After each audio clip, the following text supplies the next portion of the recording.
All right, Ray, we're going to continue to kick this dead horse because Stellantis, they keep kicking it too. And every time they kick it, we got to talk about it one more time. So the layoffs continue to go up at Stellantis, Jeep, Dodge, Ram. These dealers, they can't sell any vehicles. If they can't sell any vehicles, guess what? The dealers are turning down allocations. And when dealers turn down allocations, production has to stop. When production stops, people lose their job. And that's what's happening right here at Jeep. I don't know what they need to do, but they're not doing it. So there more people are losing their jobs, and it just continues to go up.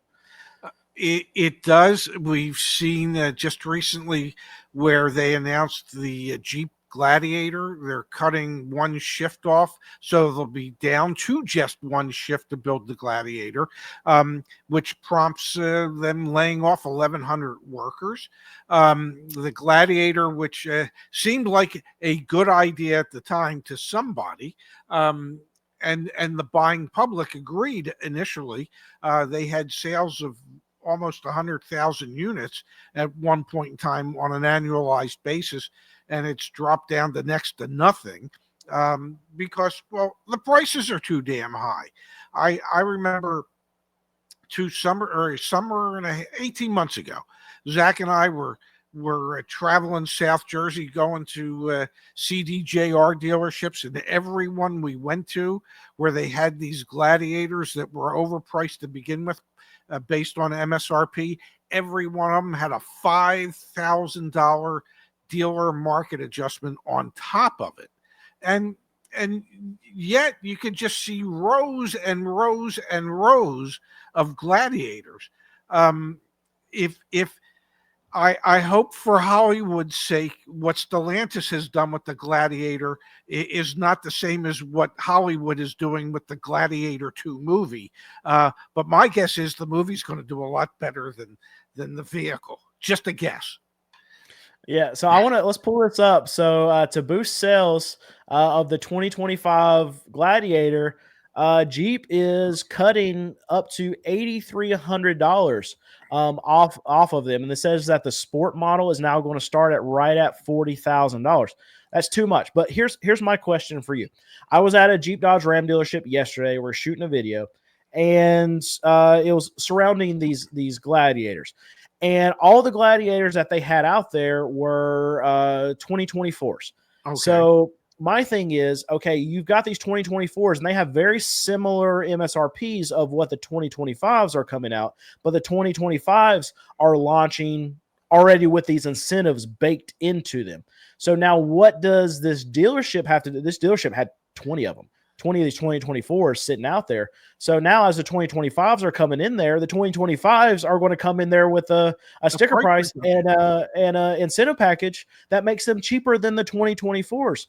And I can tell you that Jeep, Dodge, Ram, they're not going to add incentives to vehicles that dealers should have already sold.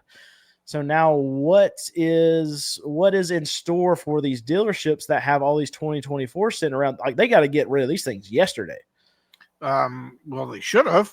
Yeah. Part of it starts at we know a lot of it starts at the manufacturing level, where manufacturers just say, we're going to build them, we're going to force the dealers to take them. The dealers end up taking them, and then the dealers sit on them. So the manufacturing portion of it, okay, now Stellantis is looking at it and says, okay, we need to cut production. And they're doing that. And they've taken away 2 shifts, and they're down to 1 shift on the Gladiators. The other aspect of this is a more localized aspect, and that's at the dealership level. And, every dealership has a general manager who oversees the operations of the entire store, parts, service, sales, and F&I. And every dealership has, in most cases, a pre-owned manager and a new car manager. Well, the Gladiators that are new cars, there's a reason it says manager after new car. You are supposed to manage your inventory, okay? And when I say manage your inventory, I don't mean just parking them all in the same area or asking your lot attendant to move them occasionally. It means looking at what is moving and what isn't and adjusting your prices on those accordingly. If you see, as the new car manager, that your allocations that are coming in are 2 to 3 times what your monthly sales are, well, then that would indicate to me if we're not turning down the vehicles, then we need to figure out a way to move the on hand inventory quicker. And if it means you have to lose a few dollars to do it, you do that, and you give your finance department the opportunity to mitigate some of that loss by selling some products in the back end, and hopefully you have created some new service department opportunities, because if you play your cards right, you can keep these people as service customers when it's time for them to get their vehicle serviced. So if you're a new car manager at any dealership, manage your inventory. That's the most important thing you can do. Look at what your daily sales rate is for each model and then plan accordingly. And if your allocations are going to be greater than what your daily sales rate is, then figure out a way to increase your daily sales rate. And I don't know how to break it to anybody in sales, but the only way you sell something is when the price of what you're asking is equal to or exceeds the value in the customer's mind. So if the customer isn't seeing it valuable at 50,000, maybe they'll agree that it's valuable enough to buy at 45 or 40 or 38, whatever it is. As my area vice president used to tell me, if the customer hasn't said yes yet, it's because you haven't lowered the price enough yet. You keep lowering the price until you bring people in and they buy them. That's managing your inventory. So I want to pull something up in this article. I talked about it a little bit during this video that I was making yesterday, but somewhere where I completely disagree with whoever said this. And it said, it happens to those niche cars. It's calling this Gladiator a niche car. And they relate it to the PT Cruiser and the new Beetle. Okay. So he's saying that when the fans, or it says where people who would be fans go to buy these Gladiators, they love them. But then when the regular people go and look at the Gladiator, there's like, okay, well, what am I paying for exactly? But I thought it was interesting that it related to something like the PT Cruiser. The PT Cruiser the people either loved it or absolutely hated it, and you have the same thing with the new Beetles. But I feel like with the Gladiator, you will have people who are Jeep Wrangler people, which lots of people love the Wrangler. I think you're going to have those people that are absolutely fine with the Gladiator and probably even like the Gladiator. And then you're going to have people that are truck people. And I feel like the Gladiator is not so far removed from a regular quote unquote truck that you're not going to have those people that are okay with buying something like that too. So I don't agree with that this is a niche type of vehicle. There are going to be some people that think they're hideous, but they're not. And this is my opinion. They're not so far removed, in my opinion, from Wranglers, which are very, very popular, and trucks, which are very popular. So my opinion would be that they're not necessarily a niche vehicle, and that's not where they went wrong with this. I know the theory is that with niche vehicles, those who wanted them already bought them, and that there's now just a limited number of people left who might consider them. I agree with you. It is still a pickup truck, maybe not one that I would entertain, but it's still a pickup truck. I think the price point is off on the pickup truck.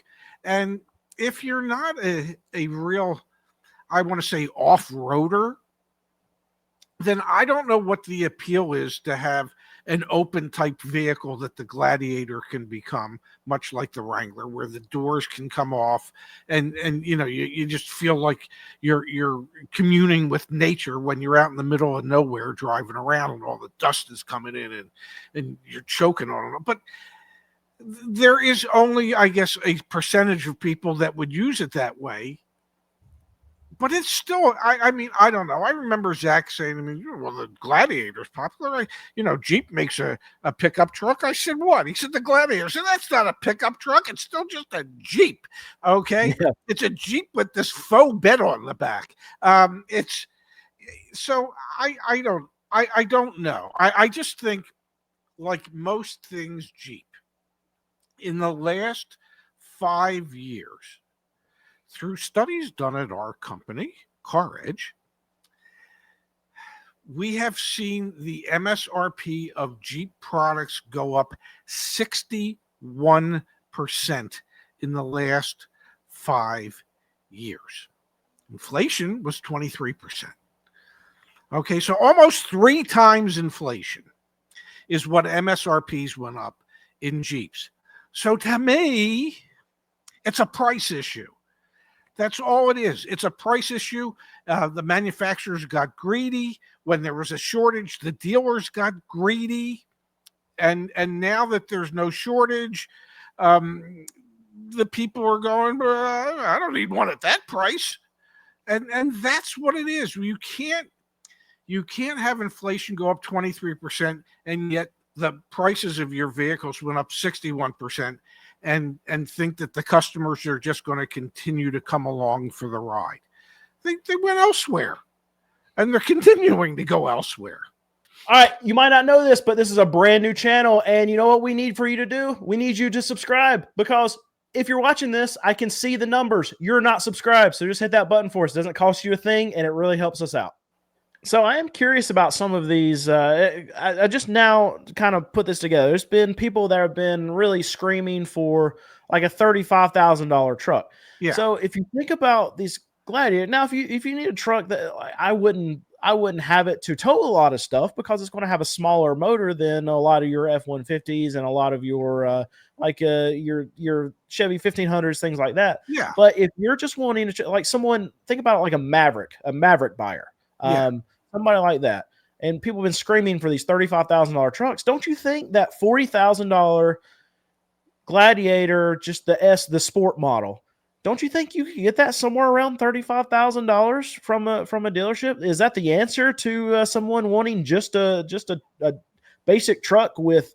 I see it all the time in my comments. I know you see it too. I want just a basic truck with crank windows and AC, and just give me a bed. That's all I need it for. Is that the answer? That's the cheapest truck you can find right now. I don't know. You look at the Ram, what is it? The Ram Classic, which is their least expensive pickup truck. And they're priced between $40,000 and $50,000. No, $50,000 is how much they are. Now you and can they discontinued them. Well, yeah, but that's because they're like, the model's like 15 years old. But that, even though it might be 15 years old, it doesn't mean that it still wouldn't be a usable type pickup truck for most people. And it very well could be if, once again, the price point was in the $35,000 to $40,000 price range instead of in the $45,000 to $50,000 price range. We've seen the studies that most people find the asking prices of vehicles well beyond what they can afford, and that they would like to see less expensive vehicles be available. And I see the comments, but Ray, you got to realize nobody's going to start making profitable $20,000 or $30,000 or $35,000 vehicles again. Well, if they were forced to, they would.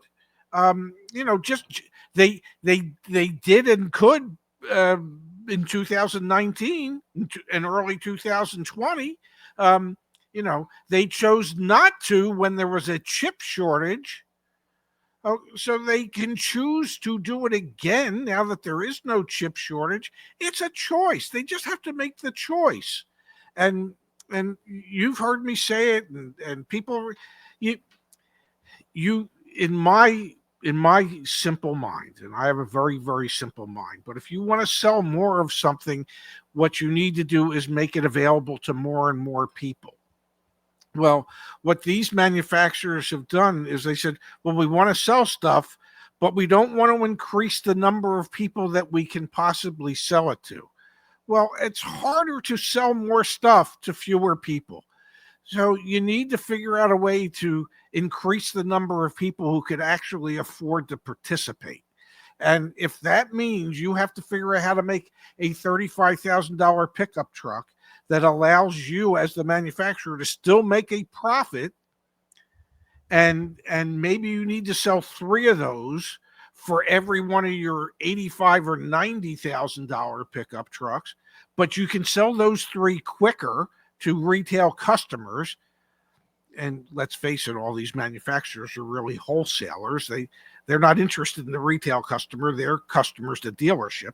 But if they could figure out a way to see where it makes sense for them, the dealer, and their customer base to sell 3 $35,000 trucks as opposed to one $90,000 truck, then maybe we can expand the market and have more people participate again.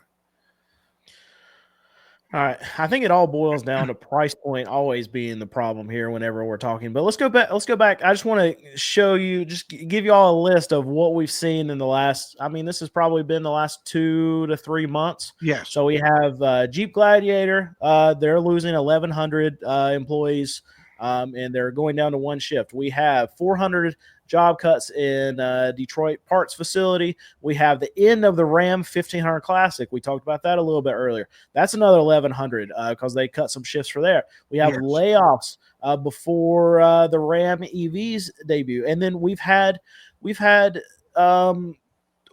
fights with the UAW from Stellantis because they're not expanding. They're not bringing out the plant that's going to be putting a lot of production towards the EV models that they want come out. Why is that? Well, we've seen that EVs, especially on these domestic OEMs, they're not selling and people don't want them. So why would Stellantis put more production into those kind of things right now? They're just not going to when they're suffering everywhere else too. So why send the puck? I mean, you want to skate to where the puck's going, but why send the puck towards a place where no one's skating towards? So that's the thing. And we're going to continue to see layoffs. This is going to be probably something that me and Ray talk about every week. There's going to be a new list of layoffs that come out of Stellantis, out of Ford, out of GM. The market's getting tougher. Dealers are turning down allocations. When they do that, production has to slow down. When production slows down, people lose their jobs. Well, and the other thing that I think we're going to see happen is if and when, and I think it's more when, EV subsidies from the federal government disappear, that has to impact EV production for these legacy auto manufacturers moving forward. Elon is in favor of not having subsidies. Why? Well, because it makes it harder for his competitors to compete. And so it's beneficial to him if the subsidies are ended. He's at a point in the life cycle of that business where they've absorbed all the production costs, all the development costs, so that now they're just profitable with what they sell. And he has a better understanding than most as to how many years that takes to get there. Well, if there's no incentives for the Dodge or the Ram electric pickup truck that's going to come out, well, my guess is that it's going to be difficult to sell them. Sales will be a lot slower than what anybody anticipated. And then there could be even more layoffs at that facility. So if we assume for a moment, and I'm assuming that those subsidies are going to go away, if you agree with that assumption, then you also have to assume that manufacturers are going to move production to non-EVs because they're cheaper to make and profitable for them to wholesale to their dealer body. And let's just assume that the rules and regulations regarding emissions and mileage per gallon will be eased for the time being, maybe frozen, as some have suggested, until the middle of the next decade. If that's the case, then we're going to see all these manufacturers rethink how quickly they want to move into the EV space. And my guess is that they're all going to delay it as long as possible. That's so. I'm thinking that all these EV plans and all the new models that are supposed to come out next year, many of what were planned might not make it next year, could be delayed a year or two or three, or the amount that are produced will be at much lower numbers than what they had originally planned or forecast. That's just what I think. What do you think? Yeah, and for a company like Stellantis, I would assume the non-expansion that's going to happen in the EV space is just going to mean more people lose jobs. Yeah, that's my opinion on it. Yep. Yeah, unfortunately. I'm looking at buying a new Gladiator. Should I buy now, or are better deals coming 2024 or 2025? This is not a question for Brandon, but I have a big opinion on this. You go, Ray, first. Well, I think you should buy something by the end of this year. And whether it be a 2024 or 2025, I think you'll be able to work them on for a good deal on either one of them. We know that some of the MSRPs are coming down for 2025. Use that to your advantage when you're negotiating against that 2024. In my opinion, I think you go start looking at 2024s right now. Me knowing, going to these dealership lots and seeing how many 2024s there are, and then knowing that the 2025s are coming out right now too, I think a lot of these dealers are like, even having that discussion earlier on in this video about the 2024s, it made me start thinking like, oh, well, if I can get a Sport, if the MSRP is $40,000 on the Sports, and if I could get one for 10-20% off, I mean, that's not that bad. As for, I mean, if you can get something $35,000, $33,000, $35,000, I don't think that's terrible for a Glad. Now, I would be getting one just to have a truck that's got a bed in the back. I don't want to be towing or anything. So it depends on what kind of package you want on it. But I would be looking for the most bare bones thing possible. And I think you could probably get a really good deal on a 2024 right now, knowing that these dealers got to get rid of them. Is you don't think so, Ray? Well, I will say this: if you can find a Penske store that has any 2024 Gladiators left, one of Mr. Penske's mandates every year is that you can't have any of the current model year vehicles in the inventory come the first of the next year. So I know when I ran the Acura store that I ran, I started planning in October how I was going to make sure by December I wasn't going to have any of the current model years of anything. So assuming that they ascribe to the same process today as they did when I was there, yeah, you should be able to work a dealer, especially a Penske dealer, for a hell of a deal to get rid of them before the end of the year. So here's a real question then. So if I'm thinking about that, well, then what about these Gladiators that are used, that are 2022 sitting on these dealer lots? What is that doing to the price of those things? It should be cratering those. So would that not be the play? You would think it would crater those, but how many times I can't tell you how many times I've seen somebody pay equal to or slightly more than what original MSRP was on a pre-owned vehicle when they bought it, as opposed to the new vehicle. So do you think that maybe they wouldn't be as willing to negotiate on the used ones because those are not going to be on floor plans?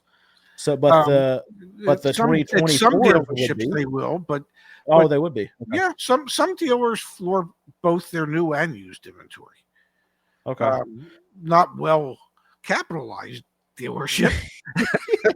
I would assume every Jeep Dodge Ram dealership out there was probably suffering a little bit on capital at this point. Yeah, they might be flooring both. But if they have somebody that comes in on a brand new one, whether it be a 24 or 25, and if they work them and ultimately they can't make a deal with them on one of those new ones, you better believe they're going to at least offer up one of their pre-owned ones as a option so that they can sell them something. This whole conversation I've been thinking about these Gladiators. Baby, we might need to go look at some Gladiators. You mean to just look at it? Well, and to ask about prices. I mean, what if we could get a brand new 2024? What if we could get a brand new year-old 2024 Gladiator for like $30,000? Are you wanting to buy it, or are you wanting to just see what happens? Because it does, waste someone's time. Whose time? Mine. What if we buy it? If we buy it, it doesn't waste anyone's time. Yeah, that's what I'm saying. Are you talking about actually buying it? Ray, were you the spender of your relationship, or was it your wife? No, I was the guy that during the Reagan administration, I said to my wife, if deficit spending works so well for the government, there's no reason why it shouldn't work for the Shefskas. And my wife was not thrilled with that theory. Well, you can guess between my wife and myself who the spender is. Yeah. Yes. So, maybe next week I'll be broadcasting from the back of a brand new Gladiator, brand new year-old Gladiator. Yeah. Maybe. We'll see. And it'll be parked on someone else's property. To see where Brandon's living. All right. You want to talk about what we don't want to talk about? Would that be the company formerly known as? Sure, we need to talk about that. So we put out a video last night, and it's doing well. I mean, the ranking system or whatever, it came out, it was a 1 out of 10. So it was one of the better videos we've done in a very long time. And it's about Stellantis. And I just in the middle of this video, I just had a little rant saying, look, I know you want me to pick a different topic, and I know that we keep kicking this dead horse, but it seems like Stellantis and their CEO keep walking by this horse every 30 seconds and just shooting it again. And every time they shoot it, I got to talk about it. So I agree. I don't want to talk about it anymore, but they keep shooting this dead horse. And when they shoot the dead horse, when the gun goes off, I got to talk about it. So that's what we're going to do today again. Works for me. Hey, if you liked what we talked about today, and I'm not sure why you would, but I'm hoping you did, we need you to not only like this video, but we need you to subscribe. I can't even say subscribe. We need you to subscribe as well.